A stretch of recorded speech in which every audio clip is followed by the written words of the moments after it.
تمام علماء امت جس کی عزت کرتے ہیں، جس کے نام پر سر جھکاتے ہیں، اور بڑے بڑے مؤلفین حدیث اس کے نام آنے پر اپنی گردنیں جھکا دیتے ہیں۔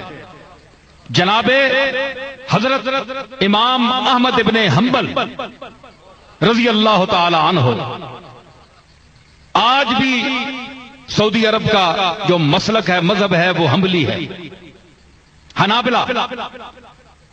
ان سے پوچھا گیا، انہوں نے جو تقریر کی ہے، آپ امام احمد ابن حنبل کو بھی گستاخ کہیں گے؟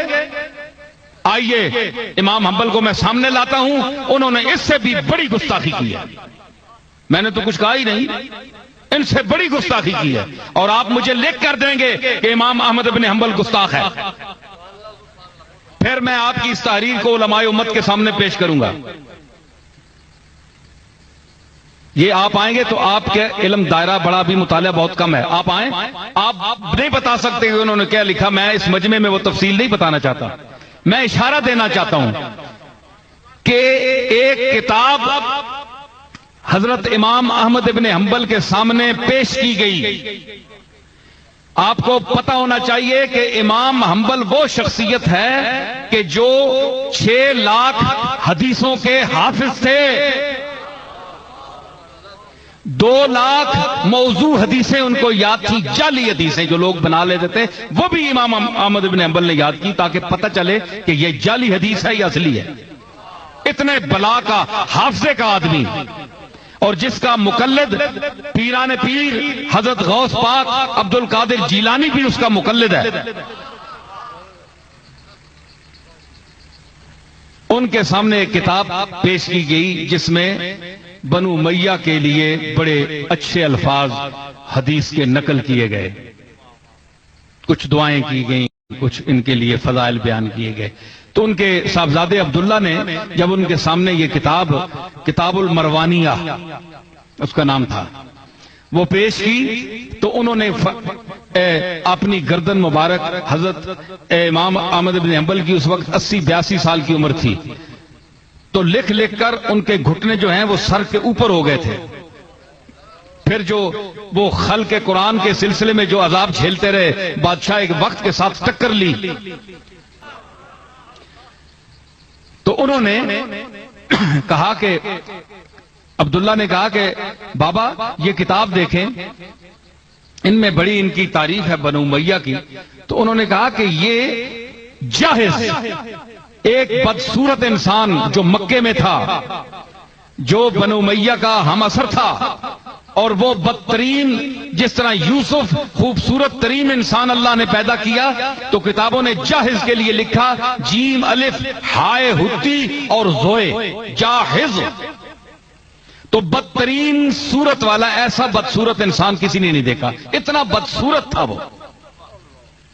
اور اللہ نے اس کو کمال کیا دیا تھا کہ جب وہ اب موڈ میں بولتا تھا تو ایسا فصیح و بلیغ جملہ عربی کا نکلتا تھا اس کے منہ سے جس طرح حضور رسالت میں آپ بول رہے ہوں، حضور سے ملتا جلتا، اس میں حضور کی فصاحت و بلاغت کی بو آتی تھی، خوشبو آتی تھی، اتنا فصیح تھا وہ۔ جملہ بولتا تھا تو پتہ لگتا تھا کہ رسول اللہ کی حدیث کا ٹکڑا ہے۔ اس کو بنو امیہ نے پیسے دیے اور ان سے جعلی حدیثیں گھڑوائی۔ حضرت امام حنبل نے یہ جملہ فرمایا اور لکھا ہوا ہے، میرے پاس ثبوت ہے، یہ ایک امام کی تحقیق ہے اور بہت بڑا امام ہے، میں اپنی طرف سے نہیں کہہ رہا ہوں، یہ ساری ان کی یہ گھڑوائی ہیں، اور یہ حدیثیں جعلی گھڑوا کر اس کو بعد میں نقل کیا، ساری کتابوں نے نقل کیا۔ تو مطلب یہ ہے کہ انہوں نے کہا کہ یہ چیز جو ہے، انہوں نے ایک اور جملہ کہا، امام احمد بن حنبل نے فرمایا کہ اصل بات ہے یہ ہے بیٹا کہ علی قلیل الاحبا تھا اور کثیر الاعداء تھا، علی کے دوست تھوڑے تھے، دشمن زیادہ تھے۔ تو اس کی وجہ کیا ہوتی ہے؟ یہ تو امام احمد بن حنبل کا ارشاد ہے نا جو میں پیش کر رہا ہوں۔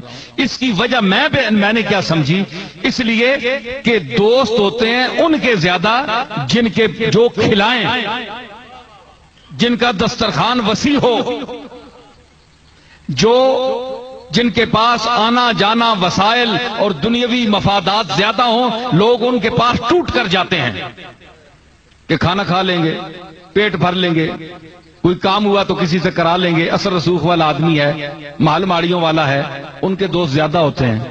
علی کے پاس کیوں جاتے بھائی؟ علی کے پاس تو نان جو تھی، جو کی روٹی تھی،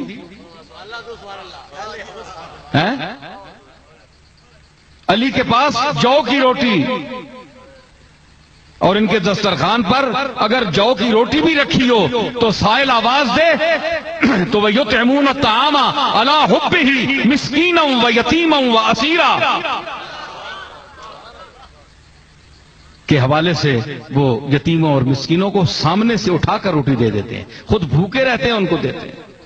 اور پھر علی کو اللہ نے وہ مقام عطا فرمایا کہ رسول اللہ نے فرمایا انا مدینۃ العلم وعلی بابها، کہ میں علم کا شہر ہوں اور علی اس کا دروازہ ہے۔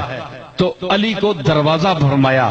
حضور نے بھی فقر اختیار فرمایا، حضور کے گھر بھی دیگیں نہیں پکتی تھیں، آپ کا فقر اختیاری تھا۔ تو آپ نے 3 دن اپنے شکم مبارک پر پتھر باندھے تو وہی رنگ تھا علی میں، تو پھر اسی چیز کا وارث اسی کو بنایا جو اس کا اہل تھا۔ تو یہ چیزیں جو ہیں ان کے پاس آپ آئیں، دیکھیں، کسی کے ساتھ کو کوئی سوال ہو، کوئی تکلیف ہو تو تشریف لائیں، ہم حاضر ہیں، کہیں بیٹھ کر بات کر سکتے ہیں۔ میں اس کے علاوہ اور بہت سی چیزیں پیش کر سکتا ہوں۔